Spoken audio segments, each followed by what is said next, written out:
Nothing comes from nothing. A long time ago, there was a king by the name of Vishnu Devrai. He had a son named Virendra. The king always wanted to ensure that the citizens in his kingdom were satisfied and happy. Their well-being was of utmost importance to him. For the purpose of knowing their smallest woes, he was not just dependent on his informers. The king, along with his minister, used to disguise himself and tour the kingdom. This used to provide him an opportunity to mingle with all sorts of the people in the kingdom and become aware of their personal struggles. One day, the king was curious to know how his citizens had been faring lately. He decided to consult his minister on the topic. "It's been a while since I toured my kingdom in disguise. I would like to know if my people are satisfied and at ease. It's making me curious to know if there's anything bothering them. If there is something, what is it? And how can I resolve it to make things better for them?" "My king, your curiosity is justified. You should definitely go for a tour. However, I have a suggestion. I think this time Prince Virendra should accompany you. He has come of age. He needs to be acquainted with the duties of a king who is so dedicated to his people. You could mentor him for his role since he's going to be our future king. He should be aware of the responsibilities of a fair king." "You are absolutely right, Minister. This time when I go out in disguise, Prince Virendra shall accompany me instead of you." The next day, the king discussed the idea with his son, Virendra, and said, "Dear son, I've called you here to discuss something important. You have come of age and must now learn about your duties. I've been going out and mingling with the locals in disguise. This activity is undertaken to unearth the real issues faced by our people. It's time to do this once again, but this time, I'm keen to take you with me instead of the minister."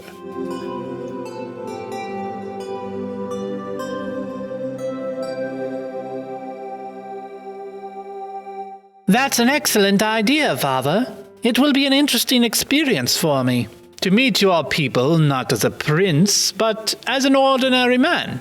Now that is something else. The king and his son, disguised as farmers, set off on their tour away from the capital.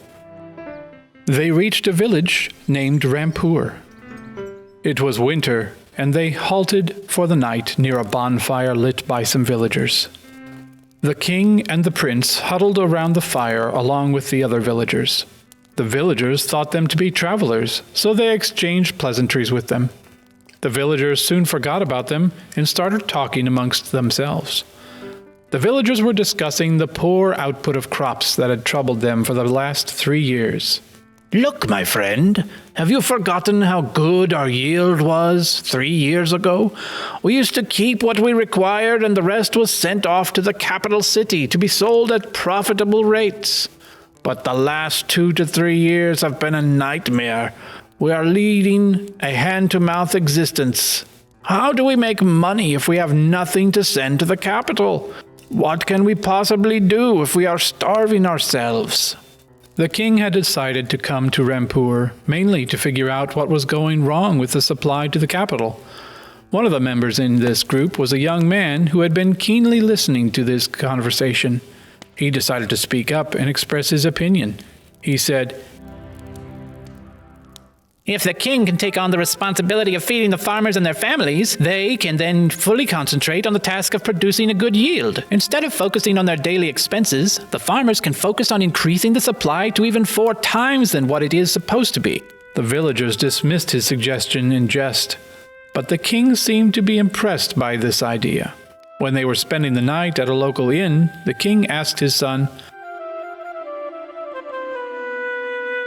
"My son, what is your take on what the farmers have been complaining about? I would like to hear your opinion." Father, I believe if someone gets something for free without doing any work in return, instead of being motivated, they will just become complacent. Nothing comes from nothing. King Vishnudeva Rai kept on thinking about what the farmers and the prince had said. He had a restless night trying to come up with a decision. The next day they headed back to the capital. The king called for a meeting with the minister.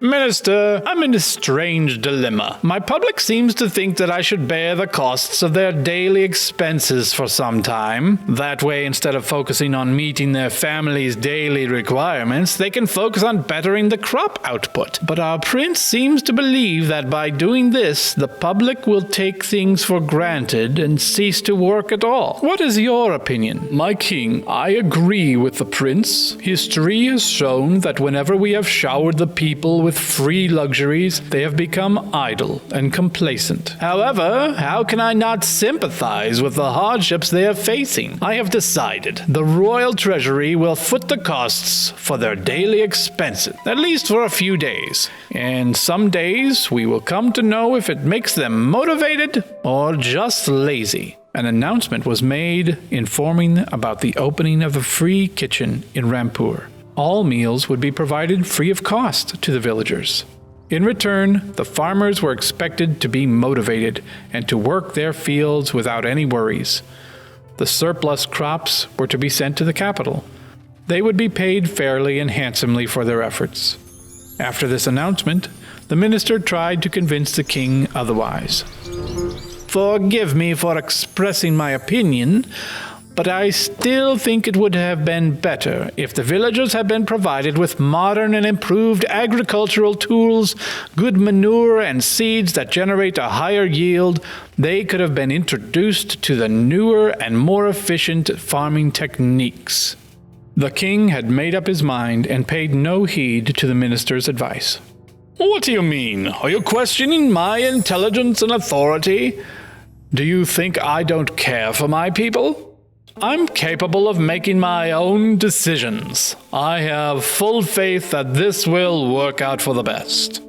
As per the king's orders, a free kitchen was opened for the people of Rampur. They received tasty and healthy meals every day. After filling up their stomachs, they would set off to work. A few days later, King Vishnudeva Rai asked for a report on the progress made.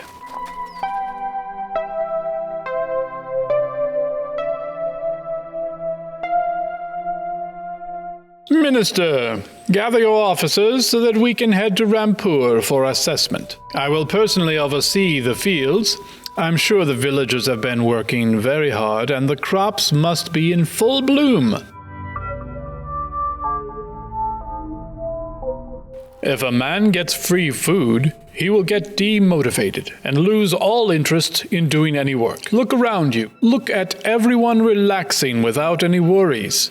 They don't have a care in the world. That's why they are idling their time away. They are not interested in production of crops anymore. King Vishnudeva Rai realized his grand plan was flawed and had failed. He immediately ordered the closure of the free kitchen. Instead, as per the minister's advice, the villagers were provided with the latest agricultural tools, manure, and high-yielding seeds. By the next year, the output of crops in Rampur had increased by 4 times the earlier number. The villagers were now able to sell more output too by sending the surplus to the capital. The end.